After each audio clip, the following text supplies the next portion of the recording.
everybody. Thank you for coming to Storytime today.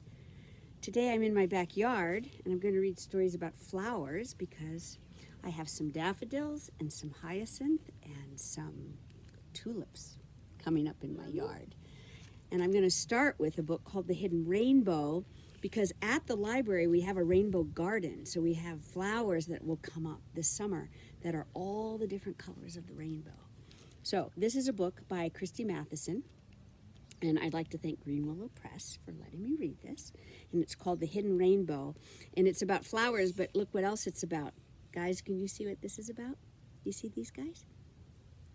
I have some of my friends here today to help me with this. So there's also going to be bees in this book, and you can try to find the bees. The Hidden Rainbow. Okay. One little bee peeks out to see a world of gray and snow. She's looking for bright colors, and she needs you to help them grow. You see the bee in the tree up here? Mm-hmm. That's where the bee's little beehive is in the tree.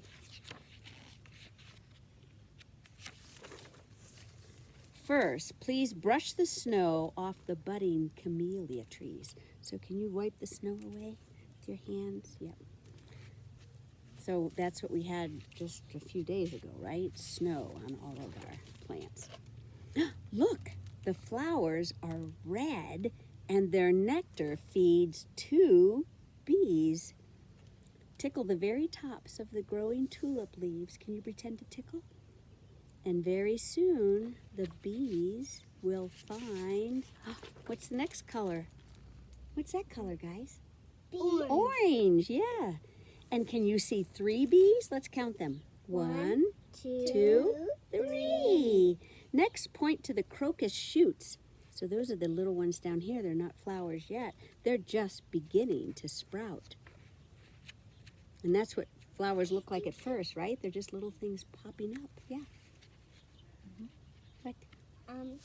I see another one on the next one and the other one.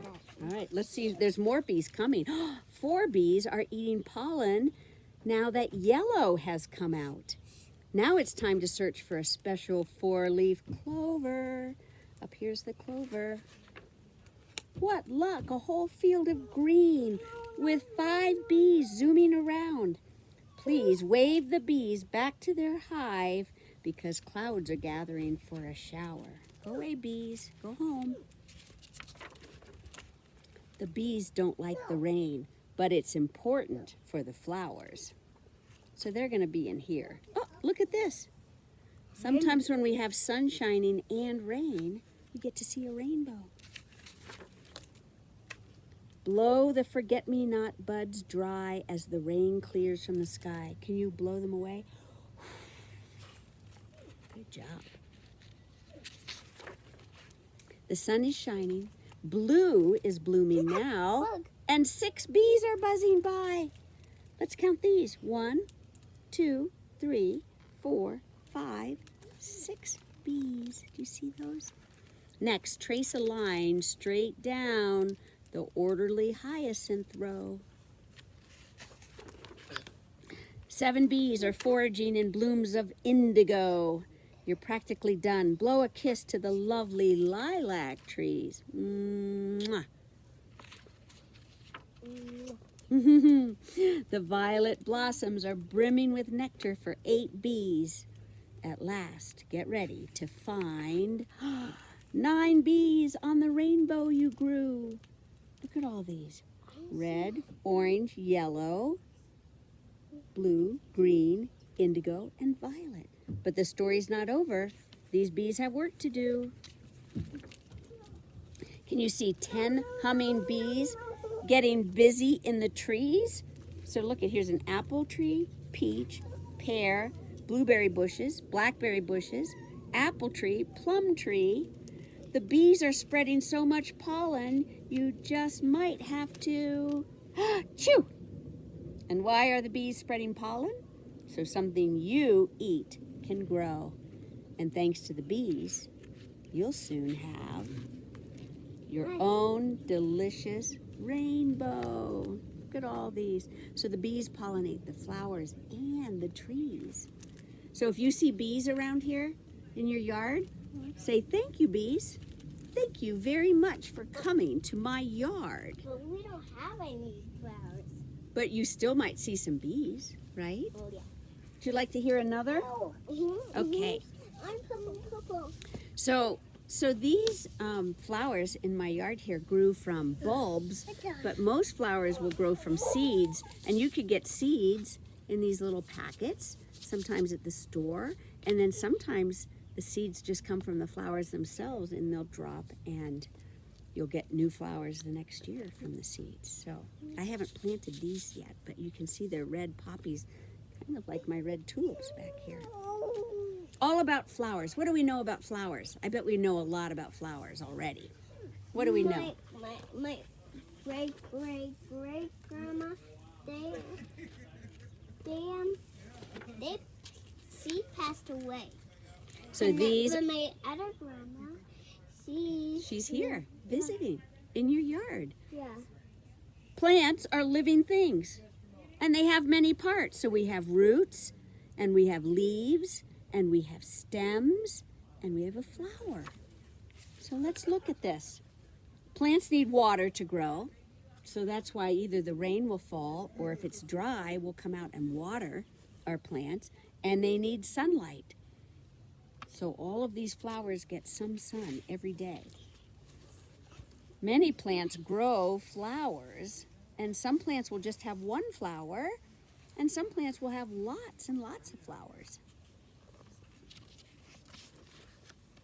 Flowers make seeds, and then the new plants will grow from seeds. So this is what we're seeing in the spring, is these new plants coming up. A petal is part of a flower, and some flowers have purple petals. Look at that. You guys can sit in the grass. And some flowers have red petals, and some flowers have patterns in their petals. Look at that, red and white. And some flowers can be different shapes, like this flower looks like a ball, doesn't it? A purple ball. And some flowers look like a heart. Let's see what else. Some flowers look like a star. And some flowers look like a bell. Hummingbirds and butterflies get food from the flowers. And here's bees again. They get their food from the flowers. So there's a lot of things we already know about flowers. So we have these books, nonfiction books at the library if you're interested in learning more about flowers and vegetables and other things. So I have to end with a Kevin Henkes book called My Garden, because I love this book because it's a fun thing to imagine what you could grow when you plant a seed. So this is a little girl who's thinking about her garden. And Kevin Henkes' wife made the pictures in this book. So I would like to thank, once again, Green Willow for letting me read this book, My Garden. My mother has a garden and I'm her helper. I water, I weed, and I chase away the rabbits so they don't eat all the lettuce. It's hard work and my mother's garden is very nice, but if I had a garden, there would be no weeds, and the flowers would keep blooming and blooming and blooming and never die. In my garden, the flowers could change color just by thinking about it. Color. Pink, blue, green, purple, even patterns. So look, here's a yellow sunflower, and she made it turn purple and pink. And if you picked a flower, another one would grow right back in its place. What a good idea. In my garden, the rabbits wouldn't eat the lettuce because the rabbits would be made out of chocolate and I would eat them.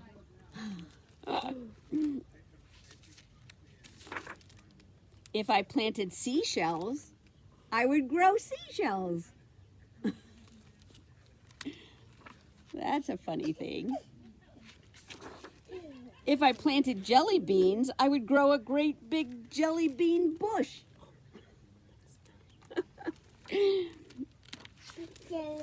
A jelly bean bush. Oh my goodness. Sometimes in my garden, good unusual things would just pop up, like buttons and umbrellas and old keys. That would be funny to walk out and just have things popping up. In my garden, there would be birds and butterflies by the hundreds, so that the air was humming with wings. The tomatoes would grow as big as beach balls, and carrots would be invisible, because I don't like carrots. Do you like carrots? Big. I love carrots. Tomatoes. Big tomatoes, big tomatoes, biggest ever. At night, the morning glories would stay open, shining like stars. And the strawberries, you're right, Levi, those are strawberries, and they would grow like lanterns. It's night now. Only the fireflies in the porch light are glowing, and before bed, I take one seashell from the shelf in my room, and I go to the garden. I poke the seashell into the ground. Who knows what might happen? I cover it up with dirt and pat down the dirt with my foot. What are you doing? Asks my mother. Oh, nothing, I say. I'm just working in the garden.